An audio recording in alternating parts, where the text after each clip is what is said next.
Well, good afternoon, folks, and welcome back to, well, we're not at the farm. We're not at the farm this afternoon. It's way too windy to be doing anything at the farm this afternoon.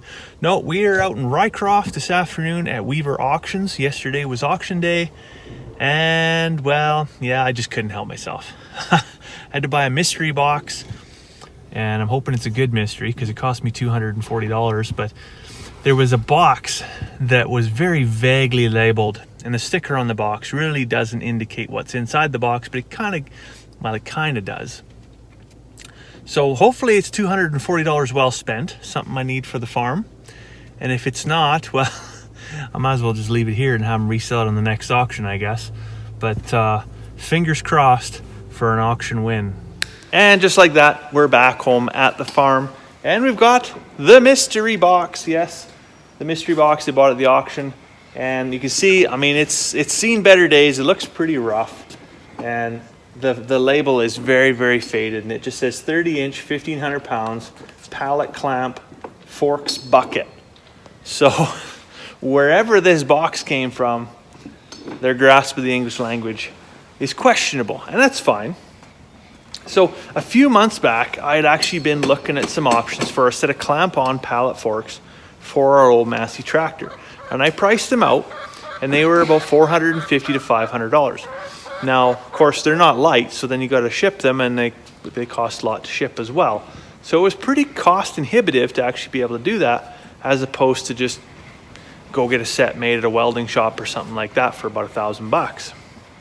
Anyways, I saw these at the auction, and I took a gamble. So, I mean, I couldn't help myself when I was there. I had to tear the box open a little bit.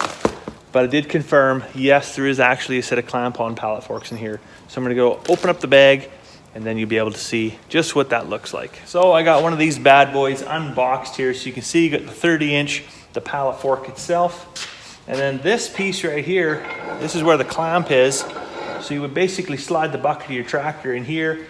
This sits right where your cutting edge is, and then this tightens down on the bucket. It also comes with this little loop for a chain. Now, I'm not really sure how that's going to work because, sure, chain it up. But if it's going to come down, it's going to come down no matter what. Gravity's pretty unkind by the time it takes place. But we're going to go ahead here after supper, I think, and put these on.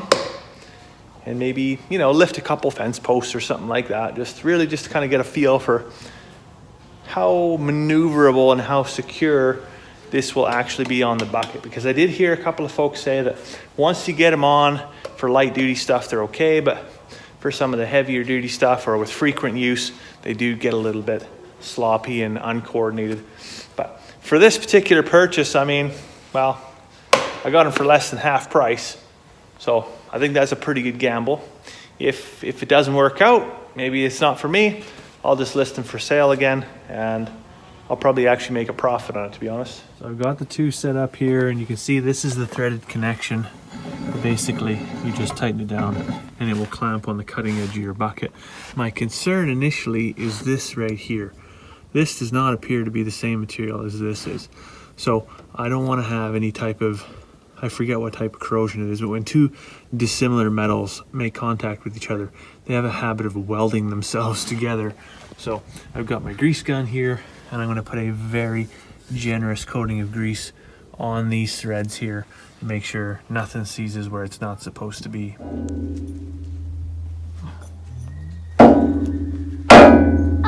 Is it tough? No. No? Oh.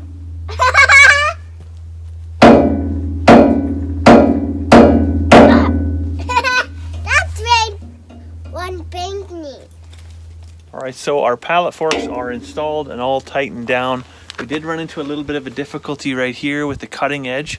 It doesn't seem like it's got a really good grip on the edge of the bucket because, well, the bucket's actually got a curved base to it instead of a flat base like a skid steer bucket. So we're gonna see, God hates a coward.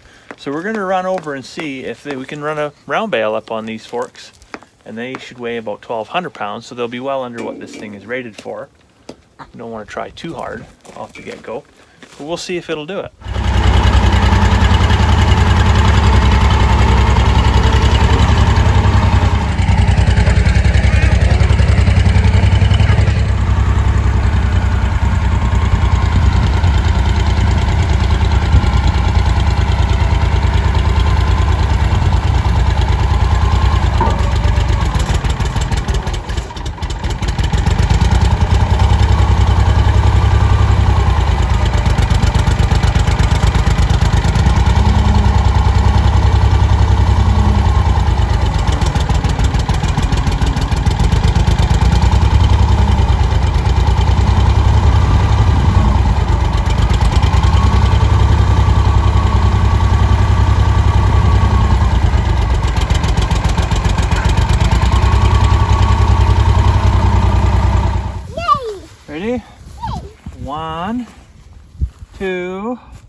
closer. 2, 3.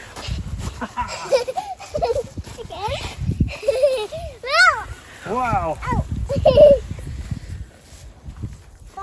So you saw it there for yourself. The pallet forks lifting a, what we figure is approximately 1,200 pound round bale. And the tractor's got all the power in the world, but unfortunately, not a lot of rear end weight. So I think now that we know we can lift the bale and move the bale around, but we have a traction issue. The next time I do this, I'm actually going to put, we got like a little 5-foot grader attachment that goes on the back with the 3-point hitch that will act as a perfect counterweight and is going to add, 300-400 pounds. Is going to be all the difference we need to be able to move one of these successfully around the yard. This isn't the end game. This is just, there's a lot of time at the beginning and the end of the year where it would really be nice to move a round bale without a big tractor, as well as have the functionality to move a bag of grain, or any pallet that maybe we buy a pallet of something, or we got to move something around the yard, fence post, whatever it is, that this is going to add a little bit of functionality to the farm. Now, as I said, we'll try a variety of different tasks and see how well these work out. But I mean, we went all in, every chip we had with that bale right there, and looks like we're going to be all right.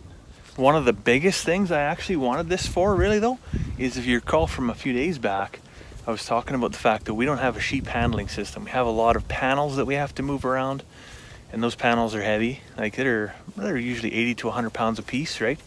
And so if you've got to pack them any kind of distance, it's really nice if you can put them on a trailer, or would be really cool if you could just hook them with the forks and hoist them to wherever they got to be. So I'm pretty excited to think next time we got to move sheep panels around, or cattle panels, or whatever it might be, security panels, we'll be able to use this.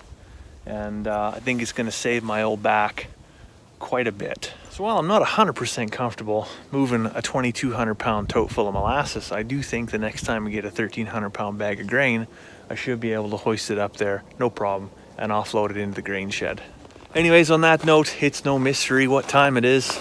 It's time for a cup of tea. So I'll let you go for now. I hope you have a fantastic evening, and we'll see you tomorrow.